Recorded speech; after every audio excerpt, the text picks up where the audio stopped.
கோவை, திருச்சூர் ஆடைகளில் பல்வேறு இடங்களில் ரகசிய அறைகள், கட்டுக்கட்டாக பணம். யார் அந்த நபர், எந்த கட்சியை சேர்ந்தவர் என்று இன்னும் முழுமையான விவரம் தெரியவில்லை. கேரளா மாநில போலீசாரை அதிர்ந்து போய் இருக்கிறார்கள். மக்களவைத் தேர்தலில் முதல் கட்ட வாக்குப்பதிவு கடந்த 19ஆம் தேதி தமிழ்நாட்டில் நடந்து முடிந்த நிலையில் பிற மாநிலங்களிலும் பிரச்சாரங்கள் சூடுபிடித்து வருகின்றன. அந்த வகையில் தேர்தல் நடத்தை விதிமுறைகள் தீவிரமாக அமலில் இருக்கிறது. இந்த காலகட்டத்தில் ரொக்கமாக 50,000 பணத்திற்கு மேல் எடுத்து செல்ல தடை விதிக்கப்பட்டு இருக்கிறது. அதே போலவே மது பாட்டில்களை பெட்டி பெட்டியாக எடுத்து செல்லவும் தடை விதிக்கப்பட்டுள்ளது.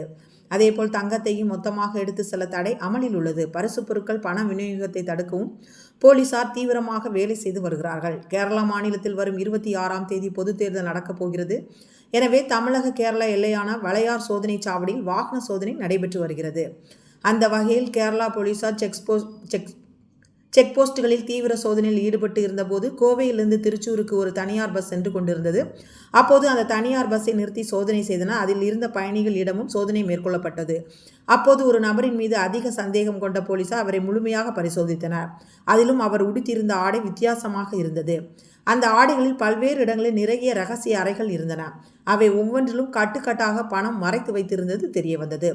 மொத்த பணத்தையும் வெளியே எடுக்குமாறு போலீசார் அங்கு நபரிடம் சொன்னார்கள். அவரும் ஆடையில் பல இடங்களில் இருந்து கட்டுக்கட்டாக பணத்தை வெளியே எடுத்தார். அவர் ஒவ்வொரு இடமாக பணத்தை மறைத்து வைத்திருந்ததை பார்த்த போலீசாரை அதிர்ந்து போனார்கள்.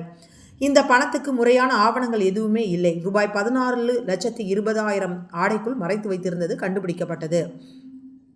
இதனை அடுத்து அந்த பணம் பறிமுதல் செய்யப்பட்டது. சம்பந்தப்பட்ட 40 வயது நபர் கேரளா மாநிலம் எர்ணாகுளம் அருகே உள்ள ஜெராகி பகுதியை சேர்ந்த வினோ என்பது தெரிய வந்துள்ளது.